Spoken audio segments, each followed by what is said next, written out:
It was a cold December night in 2003, deep in the heart of Iraq. In a tiny rural village called Ad-Dawr, the streetlights suddenly went dark. Silence swept through the narrow dirt roads as hundreds of U.S. soldiers surrounded the area. They were here for one man, the most wanted fugitive on earth. After searching two farmhouses with no success, frustration began to set in. But then, outside a small shack near the Tigris River, a soldier uncovered a piece of rope buried beneath the soil. It led to a hidden trapdoor, a cramped underground hole. Just as the troops prepared to toss a grenade inside, a pair of hands slowly emerged from the darkness.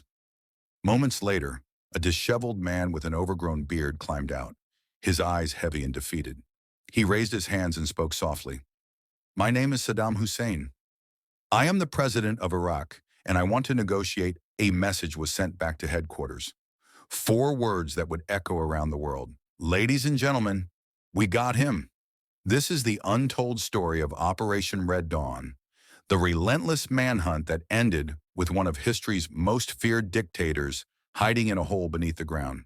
Before we dive into how Saddam fell from absolute power to utter humiliation, make sure to like this video and subscribe to the channel. Over 90% of viewers aren't subscribed. Let's change that and hit 15,000 subscribers together. The road to Saddam Hussein's capture began months earlier, with one of the most controversial military campaigns of the 21st century. On March 19, 2003, U.S. President George W. Bush addressed the nation from the Oval Office. American and coalition forces, he declared, had begun Operation Iraqi Freedom, a full-scale invasion aimed at toppling Saddam Hussein's regime. The mission as presented to the world was threefold: to disarm Iraq of weapons of mass destruction, to liberate its people, and to defend the world from grave danger. High-ranking officials, including Secretary of State Colin Powell and Defense Secretary Donald Rumsfeld, assured the public that Saddam possessed chemical and biological weapons. "There is no doubt that Saddam Hussein now has weapons of mass destruction," they insisted, "but those weapons would never be found, a fact that would later cast a long shadow over the war's legitimacy." The coalition assembled for the invasion included the United Kingdom, Australia, and Poland, alongside the United States. Their forces advanced rapidly across Iraq, overwhelming Saddam's military in a matter of weeks. By April 9, 2003, U.S. troops rolled into Baghdad, the capital, signaling the collapse of Saddam's regime. The fall of Baghdad was marked by an iconic and deeply symbolic moment in Ferdo Square. U.S. Marines helped Iraqis tear down a towering statue of Saddam Hussein, the dictator's image crashing to the ground as the world watched live on television. At first, an American flag was draped over the statue's face, a move that angered many Iraqis who feared the occupation was replacing one ruler with another. Realizing the optics, U.S. troops quickly replaced it with an Iraqi flag before the statue was toppled completely. Despite the rapid fall of the regime, Saddam Hussein himself was nowhere to be found. Coalition forces stormed his palaces and combed through bunkers and safe houses across the country. Yet every raid ended the same way: empty rooms, abandoned compounds, and unanswered questions. The mission was no longer about removing a government. It was about finding one man, a man who had ruled Iraq with an iron fist for over 2 decades and who had now vanished into the desert shadows. The most difficult phase of the war had just begun. With Baghdad under coalition control and Saddam's regime officially overthrown, the mission shifted into a new and far more elusive phase: finding Saddam Hussein himself. The former dictator had vanished without a trace, leaving behind a fractured country, a collapsing army, and a growing insurgency.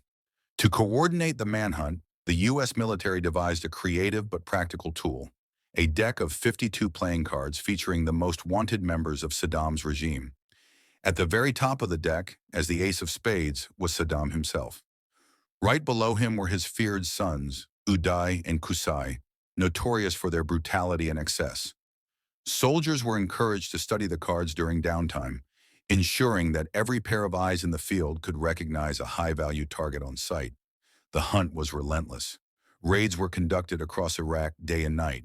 Entire neighborhoods were cordoned off, villages searched, and compounds stormed.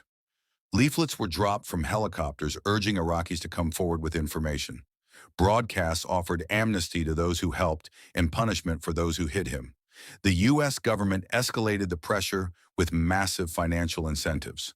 A $25 million reward was offered for information leading to Saddam's capture, one of the largest bounties in history. His sons carried a price of $15 million each. The hope was clear.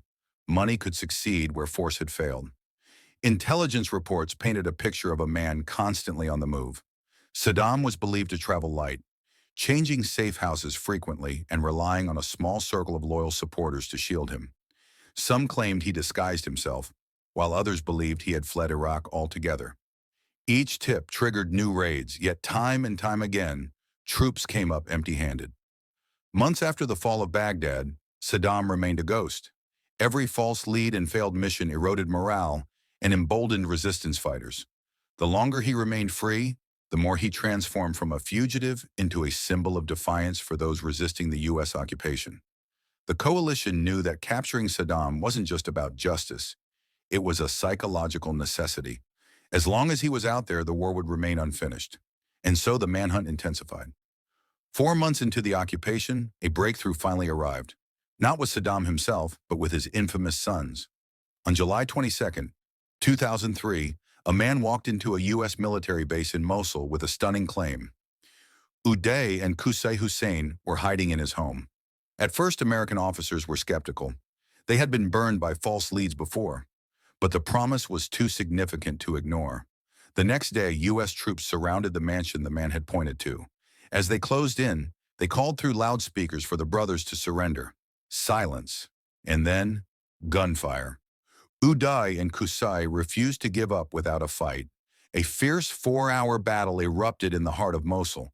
U.S. forces were forced to retreat and call in reinforcements, including heavy weaponry. When even that failed to break the brothers' defense, the military escalated further. Missiles were fired into the building, ripping apart much of the mansion. When the dust settled and the troops stormed the ruins, they found Uday and Qusay dead, along with Qusay's teenage son. The operation had eliminated 2 of Iraq's most notorious figures. While some officials lamented that capturing them alive might have yielded valuable intelligence, the mission was hailed as a major success. Shortly after their deaths, a recorded audio message surfaced in which Saddam Hussein mourned his sons, a confirmation that he was still alive. It was the first sign of life from the dictator since the fall of Baghdad. The informant who had provided the tip was rewarded handsomely, $30 million and relocation to the United States. The U.S. hoped this unprecedented payout would inspire others to come forward with information on Saddam. Yet despite the massive bounty and intensified search, Saddam continued to evade capture. Rumors swirled. Some claimed he had fled to Syria. Others believed he was hiding in tribal strongholds near Tikrit. Raids across Iraq continued daily, but none brought them closer to their ultimate target. Still, the deaths of Uday and Qusay marked a turning point. Saddam had lost his heirs and closest allies. For the first time, cracks began to appear in the once impenetrable shield around him. The net was tightening, and the Americans were about to change their strategy entirely. By late 2003, the manhunt for Saddam Hussein had stalled. Despite thousands of raids, hundreds of interrogations, and millions of dollars in rewards, the former dictator remained a phantom. The U.S. military needed a new approach, and that's where Staff Sergeant Eric Maddox came in. Maddox, an Army interrogator, realized that the coalition was making a critical mistake. The focus had been almost entirely on former regime officials, ministers, generals, and Ba'ath Party leaders. But these men, Maddox argued, no longer had power or access. Their influence had ended with the fall of Baghdad, and if Saddam was truly in hiding, they likely had no idea where he was. Instead, Maddox proposed targeting a different group, Saddam's bodyguards, the men who had been closest to him during his rule and would almost certainly still be protecting him now. Saddam's personal security, known as the Hamaya, operated in a strict 3-tier system. Outer ring, guards stationed permanently at Saddam's palaces and government buildings. Advanced teams, units that traveled ahead to secure locations before Saddam arrived. Hamaya, the innermost circle, elite bodyguards who never left his side. Maddox knew that if he could track the Hamaya, they would inevitably lead him to Saddam. His investigation brought him to Tikrit, Saddam's hometown and tribal stronghold. There, one name surfaced repeatedly: Muhammad Ibrahim Omar al-Muslit. Ibrahim was no ordinary bodyguard. He had once been one of Saddam's most trusted protectors and was now believed to be leading the insurgency against coalition forces. He coordinated guerrilla attacks, moved funds, and oversaw a shadow network loyal to Saddam. Capturing him became Maddox's top priority. The interrogator began mapping Ibrahim's network, questioning relatives, close associates, and even his driver, Basim Latif. Slowly, a picture emerged. One of the most important leads came from Ibrahim's son, who casually mentioned that his father often went fishing at a private pond in Samarra. At first it seemed trivial, until Maddox remembered testimony from one of Saddam's former housekeepers. Saddam loved masgouf, a traditional Iraqi fish dish. That detail connected Saddam's personal habits to Ibrahim's movements. U.S. forces raided the fish farm, capturing 2 fishermen. Under questioning, one revealed a connection to a resistance lieutenant and mentioned an uncle with a house in Baghdad. It was a weak lead, but Maddox followed it anyway. That decision paid off. When troops stormed the Baghdad apartment, they were stunned to find Mohammed Ibrahim himself inside. Maddox personally interrogated him, promising safety for his family. Under that assurance, Ibrahim finally broke. His revelation would change everything. Saddam Hussein was hiding in a small farming village near the Tigris River, Ad-Dawr. For the first time since the invasion, U.S. forces had a credible location. The endgame was about to begin. The intelligence from Mohammed Ibrahim set the stage for what would become one of the most famous manhunts in modern history. On December 13, 2003, U.S. forces launched a meticulously planned mission to capture Saddam Hussein. The operation was given the codename Operation Red Dawn, inspired by the 1984 film about guerrilla resistance. A symbolic nod to the mission's purpose: to bring down the leader who had once resisted the world. The plan was straightforward but risky. 2 primary targets were identified, codenamed Wolverine 1 and Wolverine 2, 2 farmhouses near the village of Ad-Dawr, about 15 kilometers south of Saddam's hometown, Tikrit. These locations matched details from Ibrahim's interrogation and were believed to be hiding places or safe houses linked to Saddam. The assault force was a joint team: soldiers from the 4th Infantry Division, elite operators from Task Force 121, a secretive Special Operations Unit, and support from helicopters and surveillance aircraft overhead. In total, around 600 troops were deployed for the mission, ensuring there would be no escape this time. As night fell over Ad-Dawr, U.S. soldiers surrounded the area and began their sweep. The first farmhouse, Wolverine 1, was cleared quickly. It was empty. Wolverine 2, slightly larger and better fortified, also yielded nothing. Hours passed and frustration grew. Commanders began to suspect that Mohammed Ibrahim had misled them. But then, as the search neared its end, Ibrahim, now in custody and brought along on the operation, pointed toward a small, unremarkable shack north of Wolverine 2. It looked abandoned, barely large enough for storage.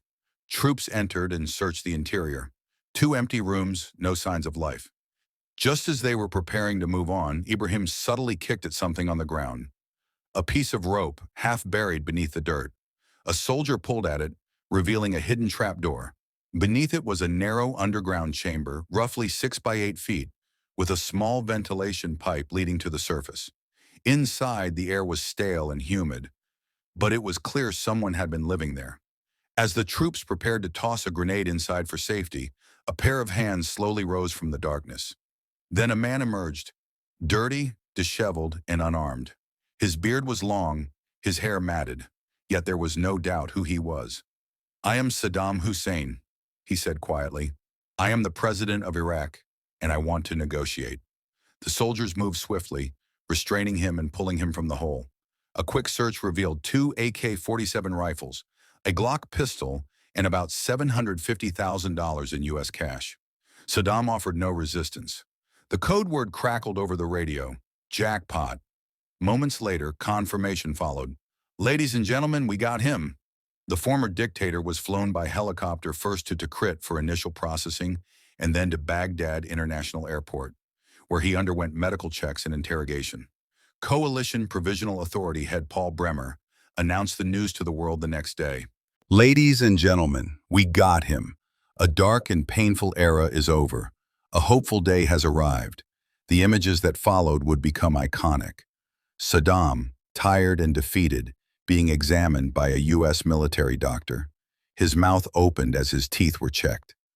It was a striking contrast to the iron-fisted ruler who had once dominated Iraq with fear and brutality. Operation Red Dawn had achieved what months of frustration and false leads had failed to do.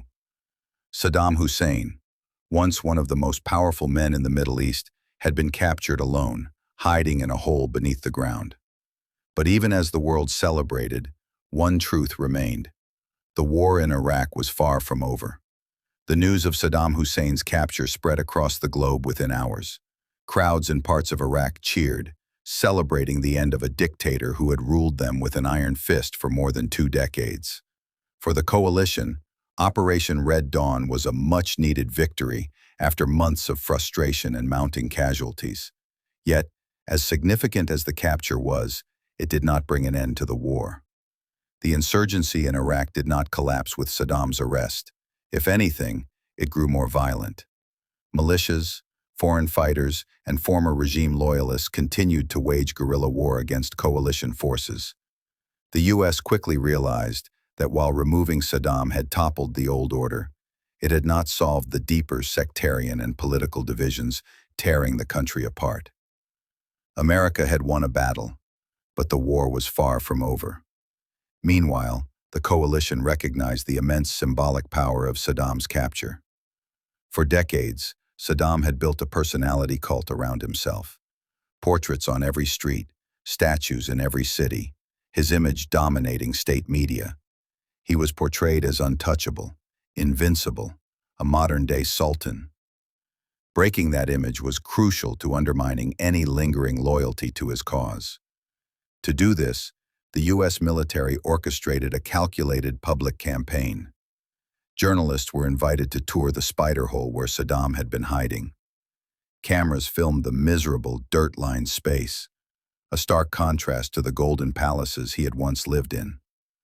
Photographs of Saddam's capture were released worldwide, showing him unkempt and disoriented, a far cry from the fearsome strongman who had terrorized a nation. Operation Red Dawn was the end of Saddam Hussein's story, but it was not the end of Iraq's.